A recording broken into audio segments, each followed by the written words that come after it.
योऽन्तः प्रविश्य मम वाचमिमां प्रसुप्तां सञ्जीवयत्यखिलशक्तिधरस्वधाम्ना अन्यांश्च हस्तचरणश्रवणत्वगादीन् प्राणान्नमो भगवते पुरुषाय तुभ्यम्। मूकं करोति वाचालं पंगुं लंघयते गिरिं यत्कृपातमहं वन्दे परमानन्दमाधवम्। अनन्याश्चिन्तयन्तो मां ये जनाः पर्युपासते तेषां नित्याभियुक्तानां योगक्षेमं वहाम्यहम्। सदाशिवसमारम्भां शङ्कराचार्यमध्यमाम् अस्मदाचार्यपर्यन्तां वन्दे गुरुपरम्पराम्। गुरुर्ब्रह्मा गुरुर्विष्णुर्गुरुर्देवो महेश्वरः गुरुः साक्षात् परं ब्रह्म तस्मै श्रीगुरवे नमः। ओम शांति शांति शांति। श्री सोमनाथ महादेव की जय। श्री त्रिवेणी मात की जय। श्री द्वारिकाधीश की जय। परम श्रद्धेयाः परम पूज्याः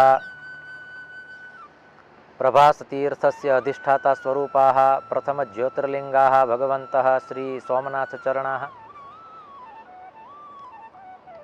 प्रभासतीर्थे विराजमानाः विविधाः तीर्थदेवताः ग्रामदेवताः स्थानदेवताः तथा च शास्त्रानुरागिणः सेवानुरागिणः श्रवणानुरागिणः भवन्तः सर्वे सज्जनाः स्वजनाः।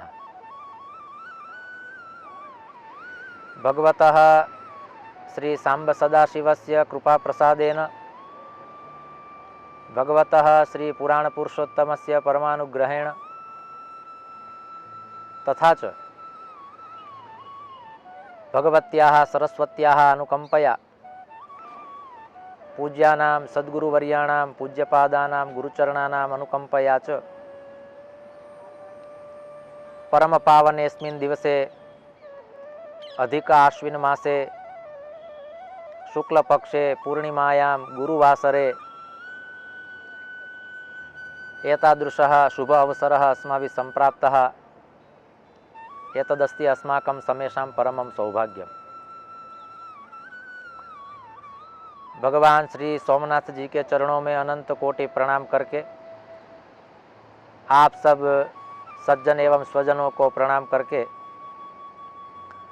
आज इस दिवस विशेष पर श्रीमद् भगवद गीता के 15वें अध्याय पुरुषोत्तम योग पर भगवान श्री सोमनाथ जी के सानिध्य में विज्ञान के माध्यम से संवाद करने का परमात्मा ने यह जो अवसर दिया है, इसके लिए हम श्री सोमनाथ ट्रस्ट के ऋणी हैं और कृतज्ञता भी व्यक्त करते हैं कि ऐसे वाणी पवित्र करने का, शास्त्र की सेवा करने का, भगवान श्री सोमनाथ जी के सानिध्य में रहने का आपने हमें सुअवसर प्रदान किया। भगवद गीता जिन्होंने गाई है वो भगवान पुराण पुरुषोत्तम श्री कृष्णचंद्र इस धरा पर, इस भूमि पर प्रभास तीर्थ में 2 बार आए हैं। एक बार वो गुरु सेवा करने के लिए आए और एक बार वो यहाँ से स्वधाम गमन करने के लिए आए। भगवान श्री कृष्णचंद्र जी सांदीपनी ऋषि के आश्रम में जब पढ़ रहे थे और गुरु माता ने गुरु दक्षिणा के रूप में अपना पुत्र जब मांगा तो भगवान कृष्ण समुद्र में गए हुए पुत्र को गुरु दक्षिणा के रूप में लाने के लिए यहाँ आए थे। समुद्र से सांदीपनी ऋषि का पुत्र मांगा, समुद्र ने दिया और वो पुत्र गुरु सेवा में गुरु माता को समर्पित करते हुए गुरु ऋण से मुक्त होने का एक संदेश दिया। हालांकि यह संभव नहीं है, शक्य नहीं है। माता पिता के ऋण में से मुक्त होना और गुरु के ऋण में से मुक्त होना संभव नहीं है। भगवान कृष्ण ने इस गुरु शिष्य परंपरा का भी वहन और पालन किया है। ऐसी स्थिति में एक बार आए गुरु सेवा के आशय से और हमें इस स्थान का महिमा समझाने के लिए, कहने के लिए, प्रतिपादित करने के लिए पूरे विश्व में जो जगत गुरु के नाम से जाने माने एवं पूजे गए हैं, ऐसे भगवान श्री कृष्णचंद्र ने जब अपनी लीला समाप्त करके स्वधाम गमन करने का जब संकल्प किया तब वो स्वधाम गमन हेतु भी इस प्रभास तीर्थ की पावन भूमि में त्रिवेणी संगम के तट पर वो आए और यहाँ से उन्होंने उद्धव जी को अंतिम उपदेश देकर स्वधाम गमन करने का संकल्प किया। ऐसी इस परम पावन हरि और हर की भूमि जो कही जाती है, प्रथम ज्योतिर्लिंग भगवान सोमनाथ हर स्वरूप यहाँ विराजमान है और हरि स्वरूप भगवान श्री कृष्णचंद्र भी इस भूमि का महिमा प्रकट करते हुए हमें कह रहे हैं कि ये परम पावन भूमि है। तो ऐसी भूमि में भगवान सोमनाथ के सानिध्य में भगवान कृष्ण के मुख से निकली हुई श्रीमद् भगवद गीता का 15वां अध्याय पुरुषोत्तम योग,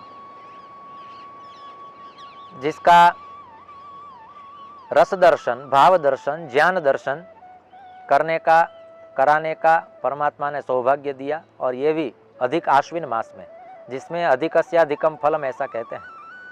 व्रत करना, जप करना, अनुष्ठान करना, ज्ञान प्राप्ति करना, शास्त्र सेवा करना, मंत्र लेखन करना, मंत्र जाप करना, इन दिनों में विशेष रूप से ये सारी शास्त्रोक्त क्रियाएं, शास्त्रोक्त कर्म किए जाते हैं। और ऐसी कर्म परंपरा में आज हम पूर्णिमा के पावन अवसर पर भगवद गीता का 15वां अध्याय पुरुषोत्तम योग से जो प्रथित और प्रसिद्ध है, पहले इस अध्याय का मूल रूप से हम एक बार श्रवण करें और बाद में परमात्मा की प्रेरणा से और कृपा से हम यत्किंचित गुरुजनों के आशीर्वाद से इस विषय पर, पुरुषोत्तम योग पर कुछ सारस्वत वाणी को प्रस्तुत करने का नम्र प्रयास करेंगे। ओम श्री परमात्मने नमः। श्रीमद्भगवद्गीतायामथ पंचदशोऽध्यायः। श्रीभगवानुवाच ऊर्ध्वमूलमधः शाखमश्वत्थं प्राहुरव्ययम् छन्दांसि यस्य पर्णानि यस्तं वेद स वेदवित् अधश्चोर्ध्वं प्रसृतास्तस्य शाखा गुणप्रवृद्धा विषयप्रवालः अधश्च मूलान्यनुसन्ततानि कर्मानुबन्धीनि मनुष्यलोके न रूपमस्येह तथोपलभ्यते नान्तो न चादिर्न च सम्प्रतिष्ठा अश्वत्थमेनं सुविरूढमूलमसङ्गशस्त्रेण दृढेन चित्वा ततः पदं तत्परिमार्गितव्यं यस्मिन् गता न निवर्तन्ति भूयः तमेव चाद्यं पुरुषं प्रपद्ये यतः प्रवृत्तिः प्रसृता पुराणी निर्मानमोहा जितसङ्गदोषा अध्यात्मनित्या विनिवृत्तकामः द्वन्द्वैर्विमुक्तः सुखदुःखसंज्ञैर्गच्छन्त्यमूढाः पदमव्ययं तत् न तद्भासयते सूर्यो न शशाङ्को न पावकः यद्गत्वा न निवर्तन्ते तद्धाम परमं मम। ममैवांशो जीवलोके जीवभूतः सनातनः मनःषष्ठानीन्द्रियाणि प्रकृतिस्थानि कर्षति। शरीरं यदवाप्नोति यच्चाप्युत्क्रामतीश्वरः गृहीत्वैतानि संयाति वायुर्गन्धानि वाशयात्। श्रोत्रं चक्षुः स्पर्शनं च रसनं घ्राणमेव च अधिष्ठाय मनश्चायं विषयानुपसेवते।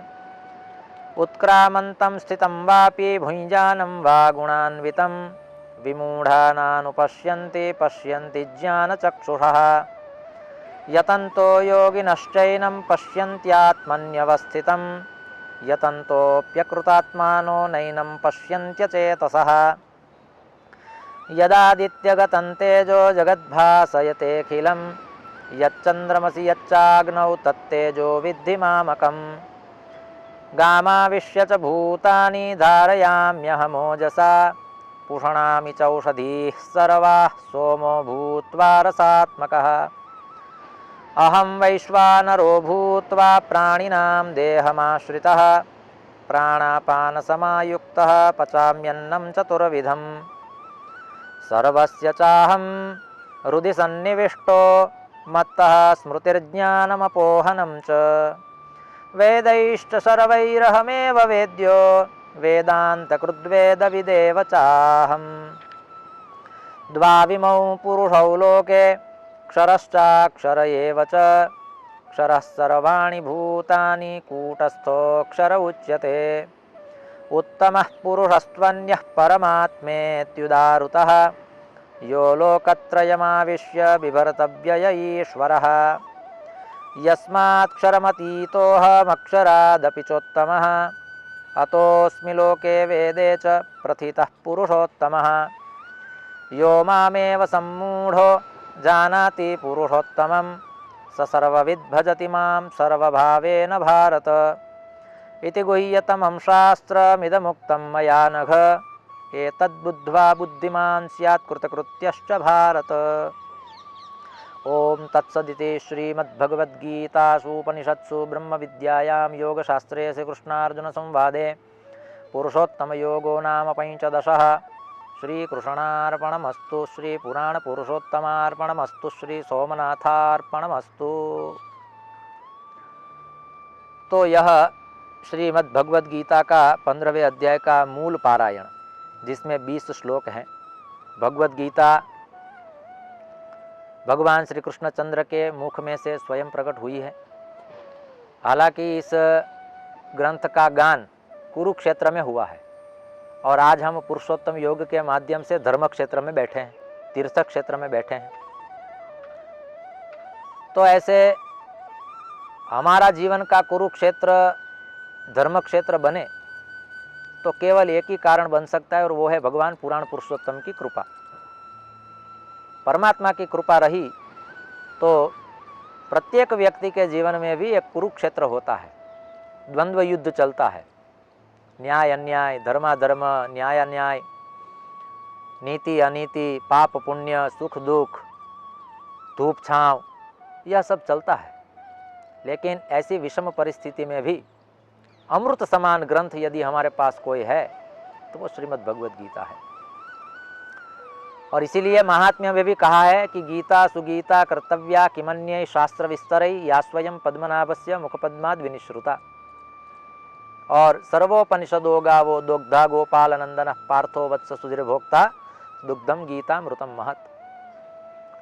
2-3 श्लोक गीता महात्म्य के लिए पर्याप्त हैं। हालांकि महात्म्य के लिए बहुत सारे श्लोक हैं, लेकिन जगत गुरु आदि शंकराचार्य ने भी कहा है कि भगवद गीता किंचिद अधीता गंगा जललव कणिका पीता सकृदपि यस्य मुरारी समर्चा तस्य यमः किं कुरुते चर्चा भज गोविंदम गोविंदम भज मूढ़मते प्राप्ते सन्निहिते मरणे नहीं नहीं रक्षति डुक्रों करणे।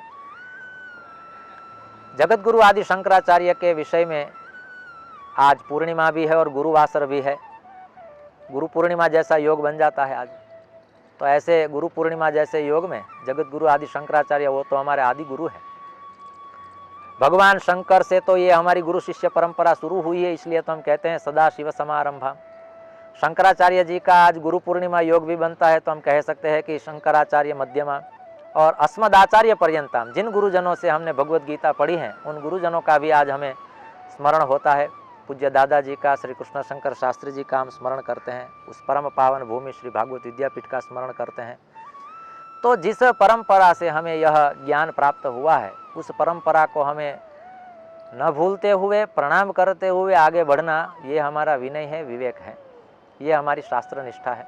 आज के इस परम पावन अवसर पर भगवत गीता के 15वें अध्याय के माध्यम से केवल हम इतना ही कह सकते हैं कि यह अध्याय जो है एक विलक्षण अध्याय है भगवत गीता का।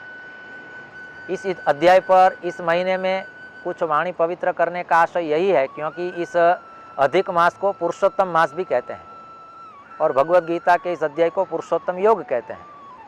तो पुरुषोत्तम का संयोग हो जाए, इस हेतु से श्री सोमनाथ ट्रस्ट द्वारा यह अद्भुत एक आयोजन हुआ है। भगवत गीता में इस अध्याय की बहुत सारी विशेषताएं हैं, उसमें से केवल एक दो विशेषता कहें तो एक तो यह है कि पूरी भगवत गीता में किसी भी अध्याय का नाम व्यक्ति विशेष के नाम से नहीं है। एक अध्याय ही ऐसा है कि जिसमें पुरुषोत्तम ऐसा नाम है, बाकी विषाद योग, सांख्य योग, कर्म संन्यास योग, अक्षर ब्रह्म योग, ज्ञान विज्ञान योग, भक्ति योग, देवासुर संपद विभाग योग, मोक्ष संन्यास योग, ऐसे सब नाम है। केवल एक अध्याय ऐसा है कि जो परमात्मा का नाम व्यक्त करता है, और यह नाम जिस तत्व की ओर हमारी दृष्टि ले जाता है, यह नाम जहां हमें इंगित करता है, वो गंतव्य स्थान भी स्वयं परमात्मा पुरुषोत्तम है। स्वयं परमात्मा के मुख से निकला हुआ यह अध्याय है। और इस अध्याय की दूसरी एक विशेषता हम यह भी कह सकते हैं कि इस अध्याय को सुनने के लिए अर्जुन ने अपनी जिज्ञासा व्यक्त नहीं की है। इस विषय में अर्जुन ने कुछ अगले अध्याय में कुछ प्रश्न पूछा हो और उस प्रश्न में से इस अध्याय का जन्म हुआ हो, ऐसा नहीं है। स्वयं परमात्मा ने अपनी प्रसन्नता से, अपने औदार्य से कृपा बरसाने के लिए अर्जुन की पात्रता को देखकर स्वयं अपना स्वरूप प्रकट करने के लिए इस पूरे अध्याय का गान किया है। इसे हम गीता कहते हैं। मनुष्य जो गाए उसे गीत कहते हैं, परमात्मा जो गाए उसे गीता कहते हैं। ये भगवान श्री कृष्ण ने गाया हुआ ग्रंथ है, इसीलिए इसे को गीता कहते हैं। भागवत महापुराण में बहुत सारे गीत आते हैं, गोपी गीत, भ्रमर गीत, ऐसे। तो भ्रमर के द्वारा, गोपियों के द्वारा गाया हुआ वो गीत होता है, लेकिन स्वयं परमात्मा जब गाते हैं तो उसे गीता कहते हैं। गीयते अनेन इति गीता, भगवान श्री कृष्ण ने स्वयं गाई है। और भगवान कृष्ण की एक विशेषता यह भी है, क्योंकि वो सारा ज्ञान गाते गाते, नाचते नाचते प्रसन्न मुद्रा में देता है। ज्ञान का भार नहीं होना चाहिए, वो प्रस्तुत करते हैं, प्रकट करते हैं कि ज्ञान का भार नहीं होना चाहिए। और ज्ञान का भार तब ही नहीं होता है जब वो ज्ञान हमारे आचरण में होता है, जब वो ज्ञान हमारी क्रिया में होता है। ज्ञानम भार क्रियाम विना, ऐसा कहा है। क्रिया रहित ज्ञान जो है उसका भार लगता है। भगवान श्री कृष्ण के पास जो भी ज्ञान है, और इसीलिए गाते गाते, नाचते नाचते, प्रसन्न मुद्रा में, चाहे वो धर्म क्षेत्र हो, चाहे वो कुरुक्षेत्र हो, भगवान कृष्ण अपनी निज अवस्था में ही सबको ज्ञान देते हैं, जब ज्ञान देने का अवसर उन्हें प्राप्त होता है। तो वो यही कहते हैं कि आप प्रसन्न रहकर इस ज्ञान को आत्मसात करते हैं। मैं जब प्रसन्न होऊंगा तब ज्ञान प्राप्त करूंगा, या तो ज्ञान प्राप्त करके मैं प्रसन्न होऊंगा, ऐसा नहीं। परमात्मा कहते हैं आप पहले प्रसन्न रहो, ज्ञान प्राप्त भी हो सकता है और प्राप्त किया हुआ ज्ञान स्थिर भी हो सकता है। तो वैसे इस अध्याय की बहुत सारी विशेषता है, इसके विषय में कहे उतना कम है। लेकिन पुरुषोत्तम मास में इस अध्याय को आत्मसात करने के लिए जगत गुरु आदि शंकराचार्य जी के भाष्य को सन्मुख रखकर इस विषय में कुछ विद्या व्यासंग करना हो, शास्त्र संवाद करना हो, तो वो यही है कि भगवान ने केवल 20 श्लोक में पूरा वेद का सार, वेद का रहस्य, वेद का तत्व यहाँ निरूपित कर दिया है। स्वयं परमात्मा कहते हैं, परमात्मा के लिए कहते हैं, क्योंकि जीव मात्र की गति अंततो गत्वा तो परमात्मा की ओर ही होती है। मनुष्य का अंतिम लक्ष्य वो तो प्रभु प्राप्ति ही होता है। दुर्लभम त्रयमेवे तद देवानुग्रह हेतुकम मनुष्यत्वम मुमुक्षत्वम महापुरुष संश्रयः, ऐसा भी जगत गुरु आदि शंकराचार्य जी ने कहा है। तो भगवत पद प्राप्त करना, भगवत चरण में अनुराग प्राप्त करना, वो मनुष्य जीवन का अंतिम लक्ष्य है। न केवल मनुष्य जीवन का अंतिम लक्ष्य है, अपितु 84 लाख जो योनियां हैं, उन योनियों में भी हमें तब तक भटकना पड़ता है जब तक हमें एक बार प्रभु की प्राप्ति नहीं हो जाती है। परमात्मा की प्राप्ति हो जाना मतलब इन सारे चक्रों में से छूट जाना। पुनरपि जननम पुनरपि मरणम पुनरपि जननी जठरे शयनम यह संसारे खलु दुस्तारे कृपया पारे पाहि मुरारे, यह वचन भी चरपट पंजरिका जैसे पवित्र स्तोत्र में श्री जगत गुरु आदि शंकराचार्य जी ने कहा है। तो यहाँ कहते हैं भगवान, ऊर्ध्वमूलम अधशाखम अश्वत्थम प्राहुरव्ययम छंदांसि यस्य पर्णानि यस्तम वेद स वेदवित्। स वेदवित्, इतनी बात को जो जान लेता है वो वेद को जान लेता है, ऐसा आप समझे। परमात्मा की सृष्टि विलक्षण है। यह श्लोक जो है इसका प्रारंभ ही कुछ विलक्षणता से होता है। भगवान कृष्ण का उपदेश इतना सहज सरल और सुपाच्य नहीं होता है। गुरु कृपा बिना भगवान कृष्ण की वाणी को समझना संभव नहीं है। यहाँ कहते हैं ऊर्ध्व मूलम अध शाख अश्वत्थम प्राहुरव्ययम। केवल ये श्लोक के पूर्वार्ध में ही ऐसा समझ सकते हैं, कहते हैं महापुरुष ज्ञानी पुरुष गुरुजन ऐसा कहते हैं, यह जो ऊर्ध्व मूल है वो स्वयं परमात्मा है, स्वयं परमात्मा है। ये एक वृक्ष ऐसा है जिसका मूल ऊपर है। अध शाख, अध शाख, शाखाएं जो हैं वो नीचे हैं। परमात्मा की बनाई हुई सृष्टि में जब हम वृक्ष का दर्शन करते हैं तो उसमें वृक्ष का मूल नीचे होता है, शाखाएं ऊपर होती है। यहाँ परमात्मा कहते हैं मूल ऊपर है, शाखा नीचे है। यहाँ से ही विटंबना शुरू हो जाती है, समझने के लिए थोड़ी क्लिष्टता शुरू हो जाती है। लेकिन परमात्मा कहते हैं, जगत गुरु आदि शंकराचार्य जैसे महापुरुषों का हम आश्रय करें तब जाके ऐसे सिद्धांत समझ में आते हैं। नहीं तो 20 श्लोक बोलना सरल है, लेकिन इन सारी बातों को समझना बहुत क्लिष्ट है। मूल जो ऊपर है, परम तत्व ऊपर है, ईश्वर तत्व ऊपर है, तो मूल ऊपर है। अध शाख, शाखाएं जो नीचे है, यहाँ शाखा माने जीवात्मा, जीवात्मा नीचे है, परमात्मा ऊपर है। जब भी हम परमात्मा को याद करते हैं, परमात्मा का स्मरण करते हैं, हम दुख में आ जाते हैं तो केवल ऊपर की ओर दृष्टि करते हैं और कहते हैं हे प्रभु, हे विभो, माम रक्ष, माम पालय, माम सेवय। तो ऊपर की ओर हमारी दृष्टि होती है, परमात्मा ऊपर है। हालांकि किसी को नहीं कहा है, पढ़ा है, लेकिन सामान्य से सामान्य जीव को भी पता है कि परमात्मा को जब याद करना होता है तो ऊपर की ओर ही दृष्टि करते हैं हम। तो ऊर्ध्व मूलम अध शाख, ये अध शाखा जो है वो जीवात्मा है। और कहते हैं अश्वत्थम प्राहुर अव्ययम, ये अश्वत्थ जो है, वृक्ष जो है, ये पूरा संसार चक्र है, ये संसार है। संसार को बहुत सारी उपमाएं दी है, जिसमें से एक उपमा दी है संसार सागर कहते हैं,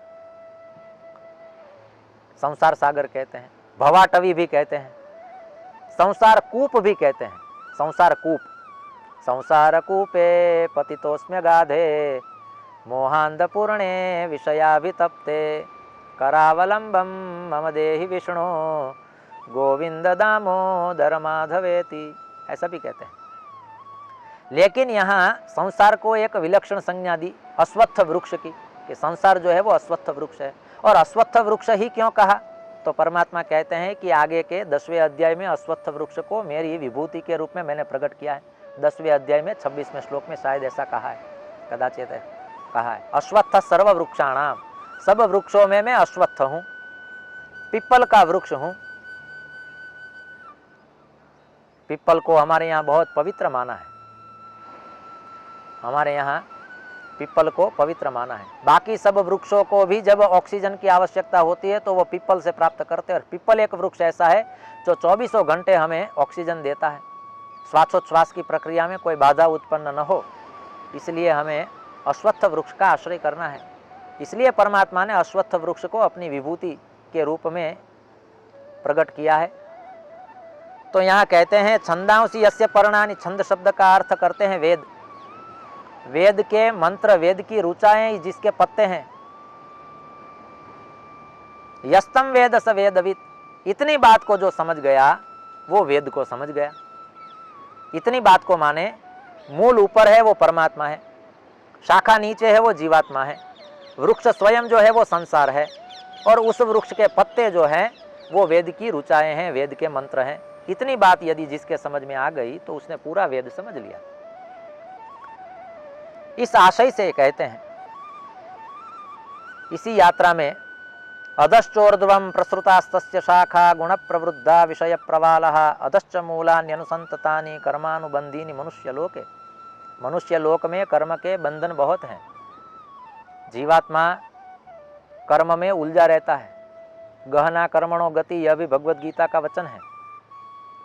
तो कर्म की गति न्यारी है, लेकिन कर्म मार्ग में प्रपंच में रहेगा तो वो मुक्ति की ओर कभी आगे नहीं बढ़ सकता है। यदि वो गुरु कृपा से, भगवत कृपा से ज्ञान मार्ग पर आ गया तो वो मुक्ति के द्वार तक बहुत झटिति शीघ्रता से पहुंच सकता है। और इसीलिए हमारे यहाँ कहा है कि ज्ञान जो है, विद्या जो है वो अमृत है, मोक्ष का द्वार है। विद्या मृतम अश्नुते।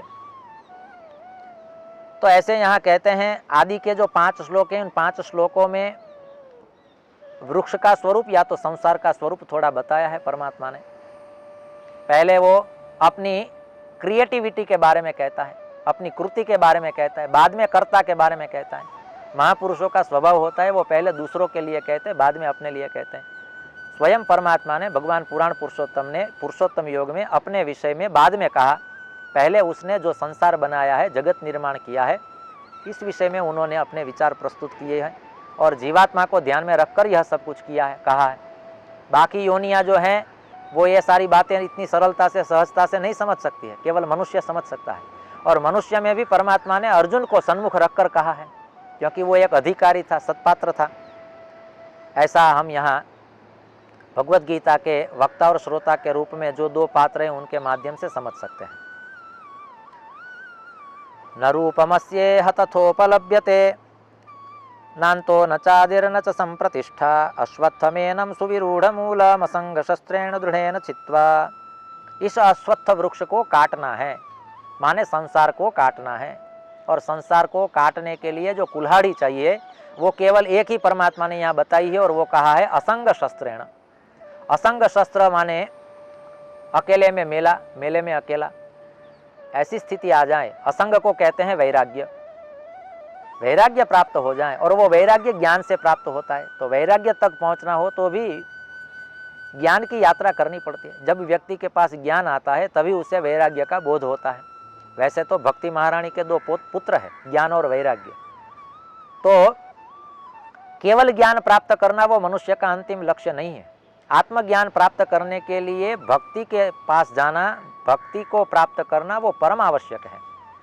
ज्ञान है, लेकिन जब तक वो भक्ति से भीगा हुआ नहीं है तब तक वो ज्ञान शुष्क है, और शुष्क ज्ञान से मुक्ति की प्राप्ति नहीं होती है।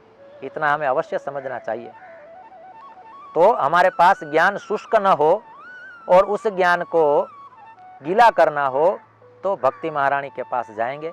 ऐसी हम भक्ति की शरणागति स्वीकृत करेंगे, तब जाके हमें इस ज्ञान की यात्रा को, वैराग्य की यात्रा को समझने में थोड़ा सुगम होगा, सरलता बनेगी। तो ज्ञान और वैराग्य वो दोनों भक्ति के पुत्र हैं। महापुरुषों का चिंतन है कि जब तक आप भक्ति की शरण में नहीं जाएंगे, आत्मज्ञान तक कभी नहीं पहुंच पाएंगे। असंग शस्त्रेण माने वैराग्य के शस्त्र से आप संसार के इस वृक्ष को निर्मूल कर सकते हो, इसका छेद उड़ा सकते हो। ऐसा कहते हैं, अश्वत्थमेनं सुविरूढ़ मूलम असंग शस्त्रेण दृढ़ेन छित्त्वा। और वो वैराग्य भी शिथिल नहीं होना चाहिए, वैराग्य भी दृढ़ होना चाहिए। हमारे यहाँ एक वैराग्य का नाम है श्मशान वैराग्य।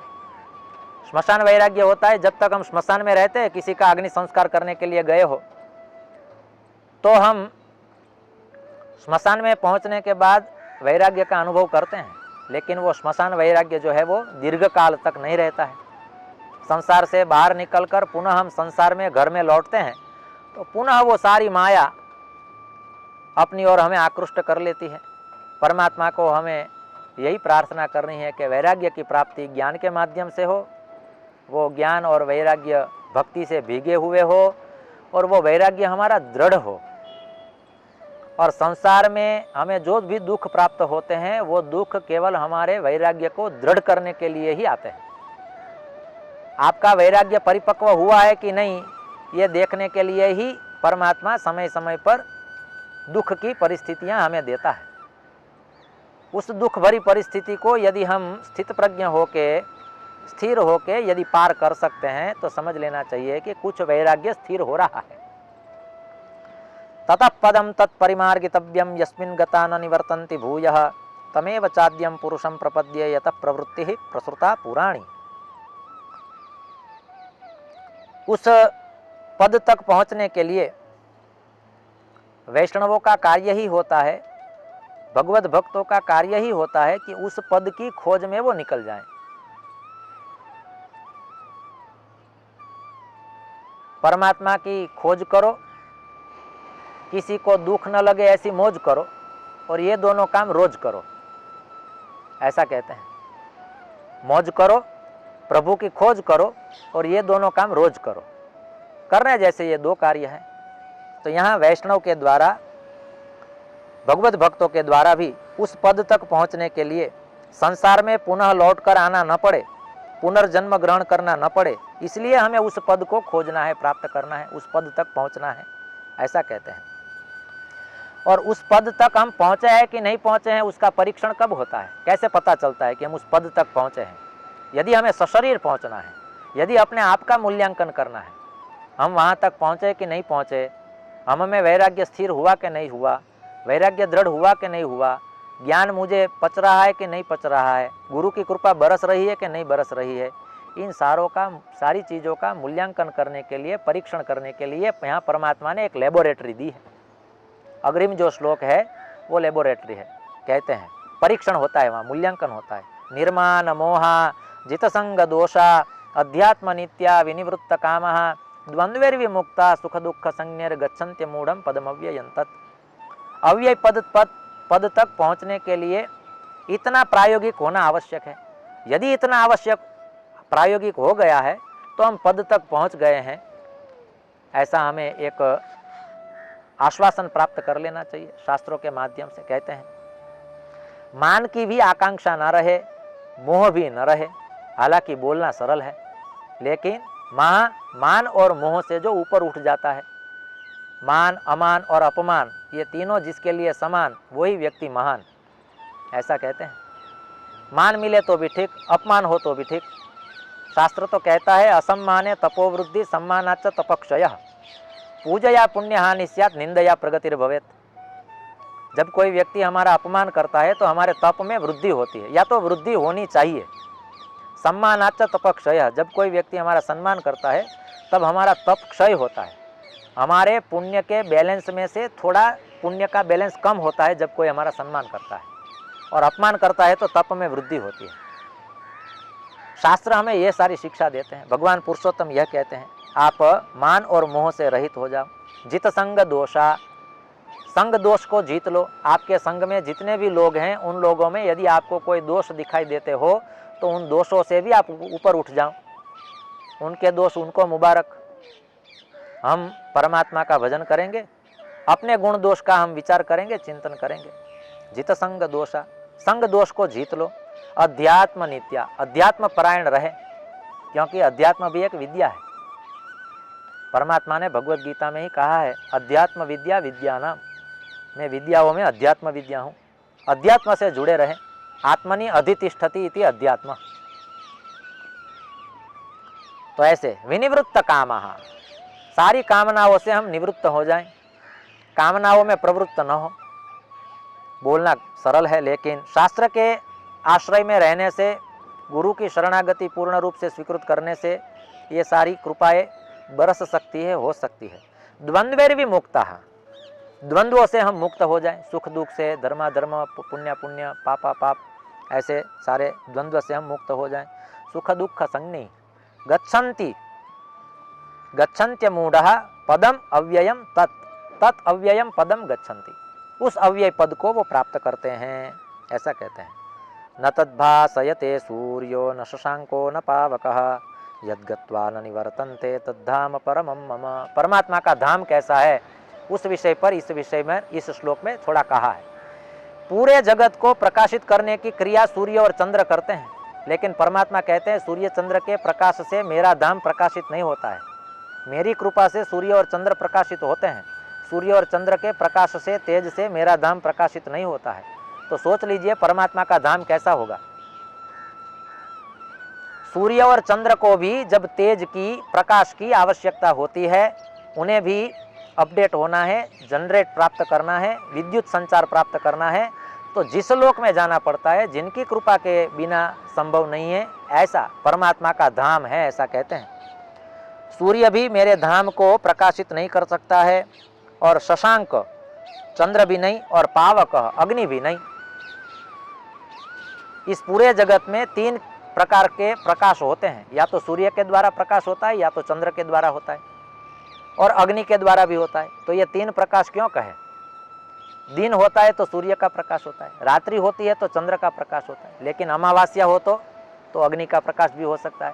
इसलिए तीनों चीज़ों का, प्रकाशित चीज़ों का यहाँ उल्लेख किया है, और कहते हैं यद्गत्वा न निवर्तन्ते, परमात्मा का धाम ऐसा है कि वहाँ यदि एक बार जीवात्मा पहुँच जाता है तो उसे लौटकर वापस आना नहीं पड़ता है। न निवर्तन्ते, उस धाम से पुनः वापस लौटना नहीं पड़ता है।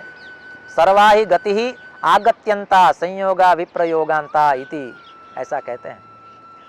हम जितनी भी गति करते हैं वो सारी गतियाँ, सारी भी क्रियाएं पुनः आगमन युक्त होती है, और जितने भी संयोग होते हैं वो सारे के सारे संयोग भी वियोग के लिए होते हैं।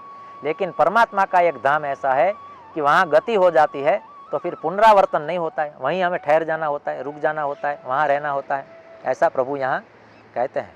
और ये सारी बातें किन के लिए कह रहे हैं, किसको कह रहे हैं, समझने जैसी बात यह है। ममैवांशो जीवलोके जीवभूत सनातनः मनःष्ठानि इंद्रियाणि प्रकृतिस्थानि कर्षति। हम सब परमात्मा के अंश है, और अंश जब तक अंशी को प्राप्त नहीं होता है, अंशी अंश को नहीं छोड़ता है। अंश जब तक अंशी को प्राप्त नहीं करता है, जल का एक छोटा सा बिंदु वो अंश है, उसका अंशी समुद्र है। वो जल का बिंदु जब तक समुद्र को प्राप्त नहीं करता है तब पूरा परिभ्रमण करता है पृथ्वी पर। आकाशात पतितं तोयम यथा गच्छति सागरम सर्वदेव नमस्कारः केशवम प्रति गच्छति। भगवान नारायण के प्रति हमारे नमस्कार पहुँचते हैं। तो जल बिंदु जो है वो अंश है, और समुद्र जो है वो अंशी है। जीवात्मा जो है वो अंश है, परमात्मा है वो अंशी है। जब तक अंश अंशी को प्राप्त नहीं करता है, अंशी अंश को नहीं छोड़ता है, मुक्त नहीं करता है, ऐसा भी यहाँ कहते हैं। शरीरम यदवाप्नोति यच्चाप्युत्क्रामतीश्वरः गृहीत्वैतानि संयाति वायुर्गंधानि वाशयात्। एक योनि में से दूसरी योनि में परमात्मा हमें ले जाते हैं। किस तरह से ले जाते हैं? तो कहते हैं बाग में, उद्यान में कोई विकसित पुष्प है, खिला हुआ पुष्प है, उस पुष्प में सुगंध है, सौरभ है, फ्रेग्रेंस जिसे कहते हैं, उस सुरभि को, सुवास को वायु जैसे ले जाता है। पुष्प में तो सुगंध वैसी की वैसी ही रहती है, लेकिन अच्छी खुशबू आ रही है, अच्छी सुवास आ रही है, अच्छी सुरभि प्राप्त हो रही है। वो किसके द्वारा पता चलता है? तो कहते हैं वायु के द्वारा पता चलता है। वायु का प्रवाह जब चलता है तो वो सुगंध हम तक पहुंचती है। वायु दिखता नहीं है, परमात्मा दिखते नहीं है। तो यहाँ बहुत अच्छी उपमा दी है परमात्मा ने, वायुर्गंधा निवासयत, निवासयात ऐसे कहा है। तो वायु जैसे सुगंध को ले जाती है, उसी तरह से परमात्मा भी एक शरीर से दूसरे शरीर में हमें ले जाते हैं। और वो शरीर की यात्रा तब तक चलती है जब तक ये यात्रा पूर्ण पुरुष के पास न पहुँचे। पृथ्वी गोल है, परमात्मा से हम अलग हुए हैं तो जब तक लौटकर परमात्मा को नहीं मिलेंगे तब तक हमारी यात्रा पूर्ण नहीं मानी जाएगी। तो इस संदर्भ में ये कहते हैं। और इसके कारण इस बात को समझने के लिए ज्ञानेंद्रियों का भी यहाँ एक संदर्भ देते हुए परमात्मा ने कहा, श्रोत्रम चक्षु स्पर्शनम च रसनम घ्राणमेव च अधिष्ठाय मनश्चायम विषयान उपसेवते। 5 ज्ञानेंद्रिय और एक मन, ये 6 मिलकर क्या करते हैं? विषयों को सेवित करते हैं।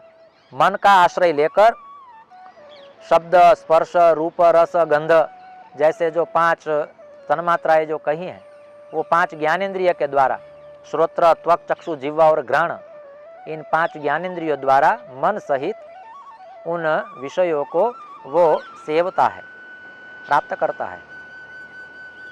देहात देहम प्रव्रजति, एक देह में से दूसरे देह में जाने के लिए 5 ज्ञानेंद्रिया, एक मन और 5 विषय, इन 11 के कारण शरीर बदलने की प्रक्रिया चलती रहती है। शरीर बदलते हैं, वासांसी जीर्णानि, ये भी इसी का वचन है, भगवत गीता का और भगवान का ही वचन है। जैसे हम वस्त्र बदलते हैं वैसे ही हमें शरीर बदलने होते हैं। और किसी एक शरीर में यदि हम रुक जाते हैं, परमात्मा की कृपा का अनुभव कर लेते हैं, तो वो शरीर हमारा अंतिम शरीर हो जाता है। हालांकि शास्त्र कहते हैं शरीर 3 प्रकार के होते हैं, स्थूल शरीर होता है, सूक्ष्म शरीर होता है और कारण शरीर होता है। स्थूल शरीर और सूक्ष्म शरीर तो हमें दिखाई देता है, कारण शरीर दिखाई नहीं देता है। वैसे तो सूक्ष्म शरीर भी नहीं दिखाई देता है, लेकिन विविध योनियों के आश्रय में जो जीवात्मा है, उन जीवात्माओं को हम देखें तो पता चलता है कि कारण शरीर कहीं कार्यान्वित है, तभी जाके शरीर प्राप्त करना पड़ता है।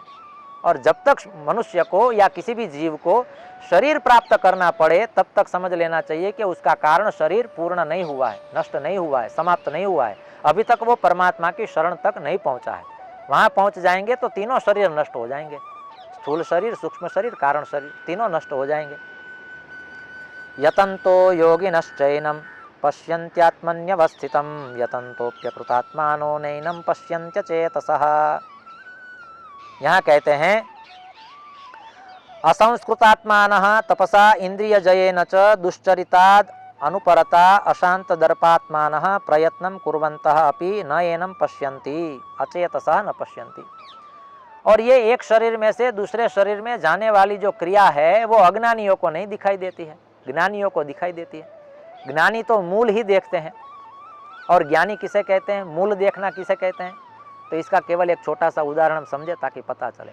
हमारे हाथ में दूध से भरा हुआ पात्र हो और उस दूध से भरे हुए पात्र में जब हमें घी दिखाई दे तो समझ लेना चाहिए कि हम ज्ञानी हैं। उस दूध पर दही बनाने की प्रक्रिया, तक्र बनाने की, छाछ बनाने की प्रक्रिया, उसमें से मक्खन निकालने की प्रक्रिया, उस मक्खन को उष्ण करने की प्रक्रिया, इस प्रक्रिया को पार करते करते हम घी तक पहुँचे, ये प्रक्रिया तो सामान्य संसारी को भी दिखाई देती है। लेकिन शुद्ध रूप से दूध हमारे हाथ में हो और उस दूध में हमें घी दिखाई दे तो समझ लेना है कि वो ज्ञान की दृष्टि है। हालांकि प्रक्रिया करते हुए तो सबको दिखाई देता है, लेकिन यहाँ कहते हैं अज्ञानी पुरुष को, अचेतन को कभी भी इस बात का अनुभव नहीं होता है कि एक शरीर में से दूसरे शरीर में जाने के लिए 5 ज्ञानेंद्रिया, 5 तन्मात्रा और एक मन, इनके कारण ये सारी यात्राएं चलती है। इस यात्रा को अज्ञानी पुरुष नहीं देख सकते हैं, केवल ज्ञानी पुरुष देख सकते हैं।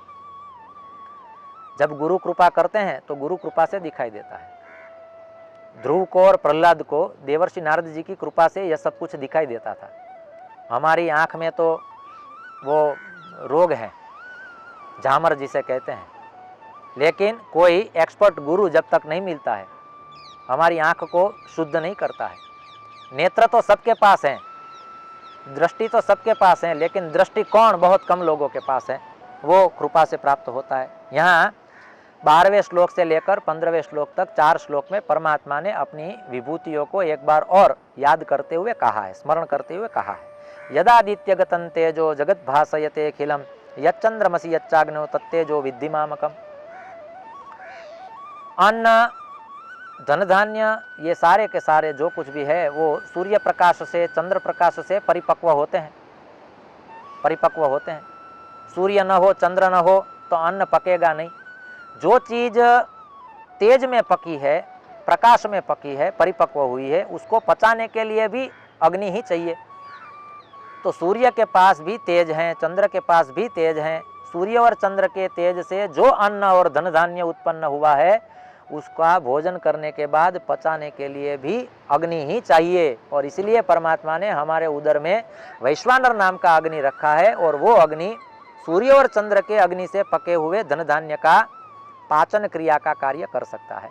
और इसलिए यहाँ कहा है सूर्य में जो तेज है और पूरा जगत भाषित हो रहा है, चंद्र में जो तेज है रात्रि काल में भी हम कुछ देख सकते हैं, ऐसा ही यच्च अग्नौ, अग्नि में जो तेज है उस अग्नि को भी, तेज को भी, माने अग्नि में छुपा हुआ तप तेज, सूर्य में छिपा हुआ तेज और चंद्र में छिपा हुआ तेज भी मैं ही हूँ या तो मेरा ही है, ऐसा तू समझ। ऐसा कहते हैं गामाविश्य च भूतानि धारयाम्यहमोजसा पूषणामि च औषधि सर्वा सोमो भूत्वा रसात्मकः। अब इस स्थान विशेष के लिए यह श्लोक अत्यंत महत्वपूर्ण है। सोमो भूत्वा रसात्मकः, क्योंकि यह सोमनाथ है, प्रथम ज्योतिर्लिंग है। चंद्र के लिए संस्कृत में बहुत सारे शब्द है, बहुत सारे शब्द है, निशाकर, चंद्र, चंद्रमस, शशांक, बहुत सारे शब्द है, लेकिन यहाँ सोम ऐसा ही कहा है, सोमनाथ ऐसा कहा है। औषधियों में औषधत्व संचित जिनके कारण होता है वो चंद्र है। सोमनाथ इसलिए कहा क्योंकि चंद्र के पास क्षय रोग था, क्षय रोग से पीड़ित था, दक्ष प्रजापति ने शाप दिया था, हालांकि कथा प्रसिद्ध है। तो क्षय रोग में से मुक्त होने के लिए औषधि की आवश्यकता होती है। और यहाँ चंद्र के लिए सोम शब्द इसलिए प्रयोग किया गया है कि यह जो सोम है, सोम किसे कहते हैं तो कहते हैं पुष्णामि चौषधि सर्वा, जो सारी औषधियों को पुष्ट करता है, औषधियों को बनाता है। मेडिसिन उत्पन्न करने वाले तत्व को, तेज को सोम कहते हैं, और वो चंद्र करता है। तो चंद्र को क्षय रोग में से मुक्त होने के लिए औषधि की आवश्यकता थी, तो यहाँ चंद्र के लिए सोम शब्द का प्रयोग किया, क्योंकि स्वयं औषधि चाहता था। वैसे तो सबसे बड़ी औषधि उसके पास थी, भव रोग से मुक्त होने के लिए भगवान सोमनाथ का, भगवान सदाशिव का, प्रथम ज्योतिर्लिंग का आश्रय कर ही लिया था। संसार सागर से पार जाने के लिए, संसार भी एक रोग है, इस रोग में से मुक्त होने के लिए यदि सबसे बड़ी कोई औषधि है तो वो हरिनाम संकीर्तन है, प्रभु भजन है, ईश्वर साक्षात्कार है, परमात्मा का सानिध्य है, विभुवर की उपस्थिति है, तब जाके यह संभव होता है। यहाँ कहते हैं सोमो भूत्वा रसात्मकः धारयामि अहम ओजसा, पृथ्वी में छिपे हुए औषधीय तत्व को मैं धारण करता हूँ, औषधि के रूप में धारण करता हूँ, और वो सोमो भूत्वा, सोम बनकर, ऐसा कहते हैं। सोमोस्माकम ब्राह्मणा नागु राजा, ऐसा भी वेदोक्त मंत्र में कहा है। और यहाँ कहते हैं अहम वैश्वानरो भूत्वा प्राणिनाम देहमाश्रितः प्राणापान समायुक्तः पचाम्यन्नम चतुर्विधम। यहाँ चतुर्विधम के रूप में दो बातें समझने जैसी हैं। भोजन चतुर्विध होता है, भोजन 4 प्रकार का होता है। वो 4 प्रकार का भोजन वैश्वानर नाम का जो अग्नि है, जो अग्नि उदरस्थ है, हमारे उदर में है, प्रत्येक मनुष्य का भोजन पचाना वो वैश्वानर अग्नि करता है। एक भीम ऐसा था कि जिसके उदर में एक अलग अग्नि था जिसका नाम वृक था, इसीलिए भीम का एक नाम है वृकोदर। वृक नाम का अग्नि जिसके उदर में है उसे वृकोदर कहते हैं। तो वैश्वानर नाम का अग्नि जिसके उदर में है उसे वैश्वानरोदर कहेंगे, वैश्वानरोदर। वैश्वानर नाम का अग्नि जिसके उदर में है, से हम सब मनुष्य सब वैश्वानर अग्नि को धारण करने वाले हैं। प्राणापान समायुक्त, प्राणाय स्वाहा, अपानाय स्वाहा, व्यानाय स्वाहा, उदानाय स्वाहा, समानाय स्वाहा, ऐसे 5 आहुतियों से, ग्रास से जो भोजन हम प्राप्त करते हैं, उस भोजन को पचाने की क्रिया वो स्वयं परमात्मा करते हैं। हम तो भोजन करके सो जाते हैं, मध्याह्न काल हो तो वाम कुक्षी, रात्रि काल हो तो दक्षिण कुक्षी, लेकिन कुक्षी तो रहती है दोनों जगह पर। दिन में भोजन करेंगे तो वाम कुक्षी, रात में भोजन करेंगे तो दक्षिण कुक्षी, कुक्षी रही, सो जाना। हमारे यहाँ खाईने सुई जाऊ એવું किए, अग्रिम वाक्य बोलने जैसा नहीं है, नहीं कहेंगे। तो यहाँ कहते हैं 4 प्रकार के जो भोज्य है पदार्थ हैं, चोष्य, लेह्य, भक्ष्य एवं भोज्य, ये 4 प्रकार का भोजन है। इस भोजन को पचाने की क्रिया स्वयं परमात्मा वैश्वानर अग्नि के रूप में करते हैं। इतना कहने के बाद आगे सर्वस्य चाहम हृदि सन्निविष्टो मत्त स्मृति ज्ञानमपोहनम च वेदैश्च सर्वैरहमेव वेद्यो वेदांत कृद्वेद विदेव चाहम। यहाँ स्वयं परमात्मा अपना स्वरूप व्यक्त करते हैं, इसलिए इस अध्याय में अहम अहम ऐसा बार बार आता है। वो स्वयं कहने वाला वक्ता ही अपने बारे में कहता है, हालांकि वो अहंकार नहीं है, परमात्मा की कृपा है। अपने स्वरूप का स्वयं दर्शन कराते हैं और कहते हैं प्रत्येक व्यक्ति के हृदय में मैं विराजमान हूँ। ऐसी बात भगवत गीता में 2 बार आती है। सर्वस्य चाहम हृदि सन्निविष्टो, ऐसा जो वचन है, यही वचन 18वें अध्याय में भी परमात्मा एक बार कहते हैं ईश्वर सर्वभूतानां हृदयेषर्जुन तिष्ठति भ्रामयन् सर्वभूतानि यंत्रारूढ़ानि मायया। परमात्मा हर एक व्यक्ति के हृदय में रहता है। किसी व्यक्ति को पूछा जाए कि हमारे शरीर में मन कहाँ है, तो हम नहीं कह सकते मन कहाँ है। बुद्धि कहाँ है ऐसा कहेंगे, पूछेंगे तो कहते हैं बुद्धि यहाँ रहती है। लेकिन परमात्मा कहाँ रहता है, वो जब एड्रेस पूछेंगे, पता पूछेंगे, तो प्रत्येक व्यक्ति कहता है कि मनुष्य के हृदय में परमात्मा रहता है।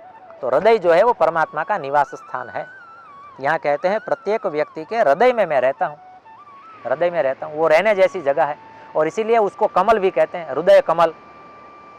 परमात्मा कमल जैसे अत्यंत पवित्र एवं सहज सरल कोमल जगह पर रहना पसंद करते हैं। जिस व्यक्ति का हृदय सरल है, कोमल है, कमल जैसा है, वहाँ वो रहते हैं। नहीं तो कली काल में कठोर हृदय वाले भी बहुत सारे लोग हैं, जहाँ क्रूरता होती है, हिंसा होती है। परमात्मा कहते हैं वहाँ तो मैं रहता हूँ, लेकिन अधिक रूप से अज्ञातवास में रहता हूँ, गुप्त रूप में रहता हूँ। यहाँ कहते हैं सर्वस्य चाहम हृदि सन्निविष्टो मत्त स्मृति ज्ञानम अपोहनम च। यह बहुत महत्वपूर्ण सूत्र है भगवत गीता का, इस अध्याय का। और कहते हैं मेरे कारण ही व्यक्ति को सब कुछ याद रहता है और मेरे कारण ही सब कुछ भूल जाता है। तो कभी कोई चीज़ हमें याद आ जाती है तो भी परमात्मा की कृपा है, और कोई चीज़ हम भूल जाते हैं तो भी परमात्मा की कृपा है। मनुष्य को यह भी शास्त्र से, गुरु से यह सीखते रहना है कि क्या याद रखने जैसा है और क्या भूलने जैसा है। मनुष्य का दुख वहीं से शुरू होता है। भूलने जैसी बात को वो याद करता है, याद रखने जैसी बातों को भूल जाता है। शास्त्र के सिद्धांतों को याद रखना चाहिए तो वो भूल जाता है, संसार के प्रपंचों को भूल जाना चाहिए तो वो याद रखता है, और इसी के कारण वो दुखी है। परमात्मा कहते हैं ये सारी क्रियाएं मेरे कारण ही होती है। मत्त स्मृति ज्ञानम अपोहनम च। अपोहन माने भूल जाना, विस्मृत हो जाना। तो परमात्मा के माध्यम से ही, कृपा कटाक्ष से ही मनुष्य याद भी रख सकता है और भूल भी सकता है। वेदैश्च सर्वैरहमेव वेद्यो।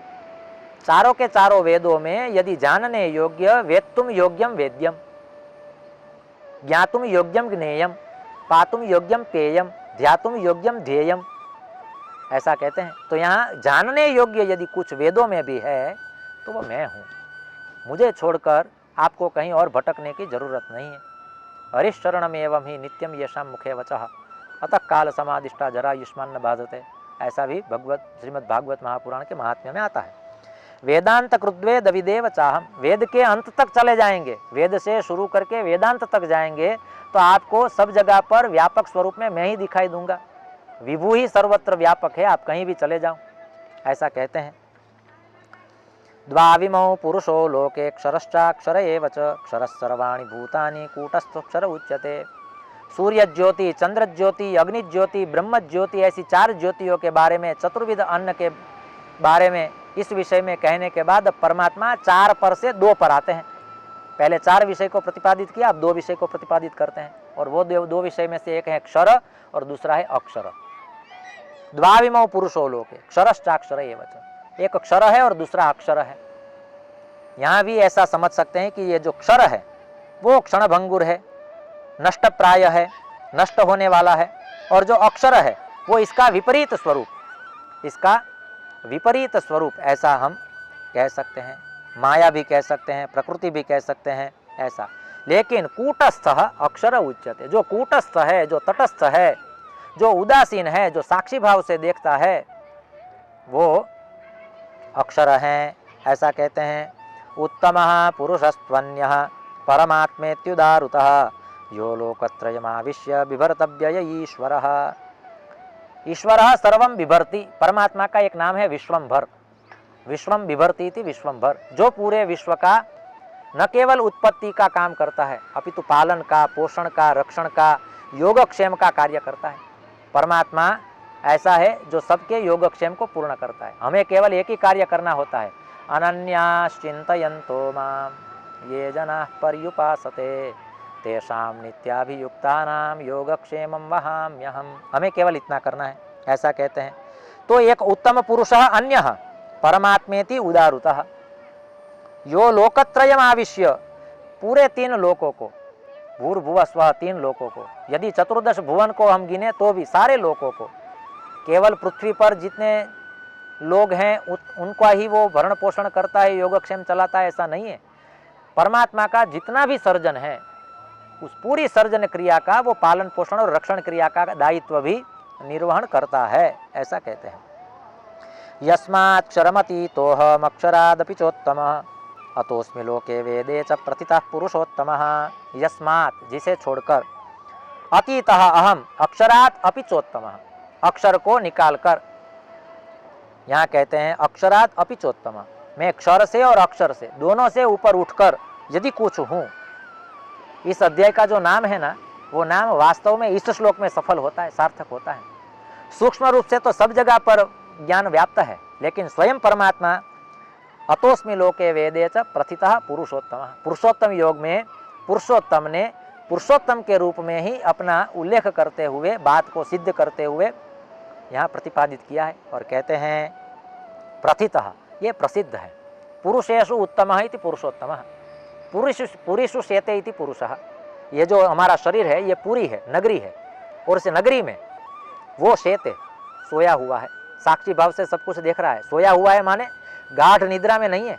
भगवान नारायण शेष शैया पर सोए हुए हैं, लेकिन वो गाढ़ निद्रा में नहीं है, वो सब साक्षी भाव से देख रहे हैं। शांताकारम भुजगशयनम, इस अवस्था में पूरे संसार को देख रहे हैं। उस श्लोक में भी पूरा वेदांत आ जाता है। समुद्र में परमात्मा सोए हैं, वो समुद्र है, वो संसार है। शेषनाग पर सोए हैं, वो शेषनाग है, वो जीवात्मा है, जीव है। लक्ष्मी उनकी चरण सेवा कर रही है, वो लक्ष्मी माया है। और जो सोए हुए वो परमात्मा है, वो स्वयं ब्रह्म है। तो ब्रह्म, माया, जीव और जगत, यही पूरा वेदांत है। इन 4 को समझना। तो शांताकारम भुजगशयनम, ये श्लोक पूरा वेदांत से भरा हुआ है, इनको समझना है। समुद्र है, वो संसार है। भगवान नारायण वो ब्रह्म है, लक्ष्मी माया है, और शेषनाग जो है वो जीवात्मा है, जीव है। श्वासोच्छ्वास की प्रक्रिया चलाता रहता है, वो परमात्मा की कृपा से ही चलता है। तो ऐसे अतोस्मि लोके वेदे च, सारे लोक में 14 भुवनानि हम गिने तो उन सारे लोक में भी और सारे वेद में भी मैं पुरुषोत्तम के नाम से प्रथित हूँ, प्रसिद्ध हूँ। केवल पुरुषोत्तम मास में हमें इतना समझ लेना है, और इतना समझ ले पूर्णिमा के दिन तो भी पर्याप्त है। यो मामेव सम्मूढ़ो जानाति पुरुषोत्तमं स सर्वविद् भजति मां सर्वभावेन भारत। इस श्लोक के माध्यम से कहते हैं यो मामेव सम्मूढ़ः जानाति पुरुषोत्तमं स सर्वविद् भजति मां सर्वभावेन भारत।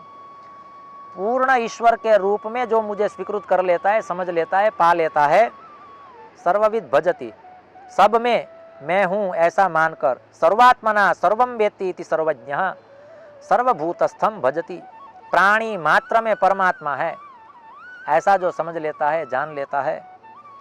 सर्वात्म चित्ततया हे भारत, यहाँ परमात्मा ने अर्जुन को संबोधन किया है भारत, ऐसा कहते हैं।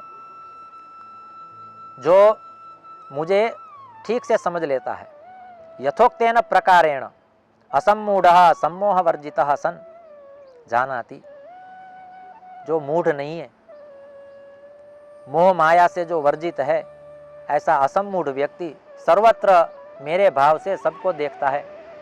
जो चींटी में है वही मनुष्य मात्र में, सब में है, ऐसा कहते हैं।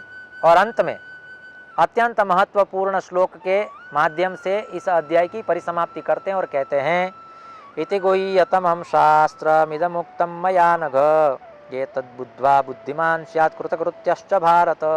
यहाँ भी भारत ऐसा संबोधन करते हुए कहते हैं शास्त्र कितने हैं ये तो समझने के लिए बहुत सारा हमें व्यापार करना पड़ेगा। इसके लिए हमारे यहाँ कहा है अनंत शास्त्रम बहुलाश्च विद्या स्वल्पश्च कालो बहवश्च विघ्नः यत्सारभूतम तदुपासनीयम हमसो यथा क्षीरम इवाम्बु मध्यात्। शास्त्र तो अनंत है, लेकिन श्रीमद् भगवद गीता भी पूर्ण एक शास्त्र है। भगवान श्रीमद् भगवद गीता के लिए भगवद गीता में शास्त्र शब्द का प्रयोग करते हैं, 2-3 बार प्रयोग आता है। शास्त्र शब्द का प्रयोग भगवद गीता में आता है, जिसमें से एक बात यहाँ आती है, पूरा श्रीमद् भगवद गीता जैसा ग्रंथ शिरोमणि ग्रंथ, ग्रंथ शिरोमणि ग्रंथ, सब ग्रंथों का शिरोमणि, ऐसा ये भगवद गीता जो ग्रंथ है, उस ग्रंथ को तो हम शास्त्र कहेंगे ही, लेकिन परमात्मा कहते हैं पूरी भगवद गीता को भी यदि तू शास्त्र न समझता हो तो चलेगा, लेकिन एक इस अध्याय को तो तू शास्त्र समझ ही समझ। इसलिए कहते हैं इति गुह्यतमम शास्त्रम, ये मैंने बड़े शास्त्र में से भी एक छोटा सा शास्त्र का सार निकाल कर इसे एक अध्याय के रूप में तुझे दे दिया है। इस शास्त्र का तू आश्रय कर ले, इसकी शरण में चला जा। और ये गुह्यतमम शास्त्र में गुह्य, गुह्यतर और गुह्यतम ऐसे त्रिविध कोटि के शास्त्र होते हैं। यहाँ परमात्मा ने कह दिया ये गुह्यतमम शास्त्र है, अर्थात सर्वोत्कृष्ट सर्वोत्परि, जिसके ऊपर कुछ नहीं हो सकता है। ऐसे शास्त्र के सिद्धांत इसमें परमात्मा ने व्यक्त कर दी है। इदम उक्तम, ये मैंने आपको कहा है, आपने पूछा नहीं है, मैंने कहा है। और जब हम न पूछने पर भी कहते हैं तो समझ लेना चाहिए कि उसमें हमें पात्रता दिखाई देती है, विनम्रता दिखाई देती है और विवक्षा होती है। साधु पुरुषों को, संत पुरुषों को, ज्ञानी पुरुषों को बिना पूछे कहने की विवक्षा बहुत कम जगह पर होती है। मनुस्मृति का एक सिद्धांत है, यथा खनन खनित्रेण नरो वार्यधि गच्छति तथा गुरुगताम विद्याम शुश्रूषुरधि गच्छति। जमीन को खनन क्रिया करने से जैसे उसमें से पानी निकलता है, वैसे ही शिष्य गुरु की सेवा के द्वारा खनन करेगा तो विद्या का जल निकलेगा। लेकिन यहाँ परमात्मा कहते हैं आपने पूछा नहीं है, मैंने कहा है, न पूछने पर भी मैंने कहा है, मैं अर्थात कृपा की है। और कहते हैं अनघ निष्पाप अर्जुन, तो यहाँ निष्पाप ऐसा संबोधन किया अर्जुन के लिए। इस श्लोक में अर्जुन के लिए 2 संबोधन है, अनघ और भारत। तो हे अनघ, ये मैंने तुझे गुह्यतम शास्त्र कह दिया है। एतद् बुद्ध्वा, इस शास्त्र को, इस ज्ञान को, इस अध्याय को, इस योग को यदि तू ठीक से समझ लेता है, जान लेता है तो बुद्धिमान स्यात् कृतकृत्यश्च भारत, तू कृतकृत्य हो जाएगा, धन्य धन्य हो जाएगा, कृतार्थ हो जाएगा, परिपूर्ण हो जाएगा, आप्त काम हो जाएगा, पूर्ण काम हो जाएगा, तुझे भटकने की जरूरत नहीं रहेगी। ऐसी अद्भुत यात्रा परमात्मा इस ग्रंथ शिरोमणि के माध्यम से हमें कहते हैं। तो इस संदर्भ के साथ सर्वम कर्माखिलम पार्थ ज्ञाने परिसमाप्यते, ऐसे भगवद गीता के वचन के साथ परमात्मा जीवात्मा हम सबको, अर्जुन को कहते हैं कि सारे के सारे कर्म हमारे वहीं पूर्ण हो जाते हैं जहाँ ज्ञान की शुरुआत होती है। ज्ञान का प्रारंभ हो, समझ लो कर्म की परिसमाप्ति हुई। सर्वम कर्माखिलम पार्थ ज्ञाने परिसमाप्यते, ज्ञान की यात्रा शुरू होते ही कर्म की यात्रा परिपूर्ण हो जाती है। तो ऐसे ही हमारी वाणी की जो यात्रा थी, ये वाणी की जो यात्रा थी वो ज्ञान के माध्यम से, भगवान शंकर, भगवान सदाशिव, भगवान सोमनाथ जो है वो ज्ञान मूर्ति है। ज्ञानम महेश्वरादिच्छेद ऐसा कहा है, विद्या कामस्तु गिरीशम ऐसा कहा है भागवत महापुराण में। तो ऐसे ज्ञान मूर्ति भगवान श्री सोमनाथ के शरण में आ जाना, यानी हमारे कर्म की यात्रा पूर्ण करके ज्ञान मार्ग के शरण में आ जाना। तो आज भगवत गीता के माध्यम से हमने इस कर्म की यात्रा को पुरुषोत्तम योग के माध्यम से ज्ञान की यात्रा शुरू करने के आशय से सोमनाथ ट्रस्ट के औदार्य से, सहकार से और अवसर से जो कुछ परमात्मा ने यहाँ प्रेरित किया, ऐसा आप सब प्रबुद्ध जनों के समक्ष, सुधीजन और गुणीजन के समक्ष यह वाक पुष्प, एक बिलीपत्र, एक अध्याय का, भगवान सदाशिव के शरण में है तो बिलीपत्र, भगवान पुरुषोत्तम के गुण गाते थे इसलिए तुलसी पत्र, तो ये तुलसी पत्र समझो तो तुलसी पत्र, बिली पत्र समझो तो बिली पत्र, भाव पत्र समझो तो भाव पत्र। आपका ये औदार्य भाव ऐसा ही बना रहे, ऐसे शुभ संकल्प के साथ, शुभ भाव के साथ, इन्हीं शब्दों के साथ इस पुरुषोत्तम योग को पुरुषोत्तम मास में आप सब उत्तम पुरुष के बीच में प्रस्तुत करके समर्पित करते अपनी वाणी को विराम देता हूँ। मंत्रतस्तंत्रतश्चिद्रम देशकालहर वस्तुतः सर्वं करोति निश्चिद्रम नाम संकीर्तनं तव। श्री भगवद गीता ग्रंथ की जय। श्री पुरुषोत्तम भगवान की जय। श्री सोमनाथ महादेव की जय। श्री त्रिवेणी मात की जय। श्री द्वारिकाधीश की जय। ओम नमः पार्वती पतये हर हर महादेव हर। कुछ त्रुटि रही हो तो क्षमा करें। पुनः पुनः धन्यवाद एवं प्रणाम।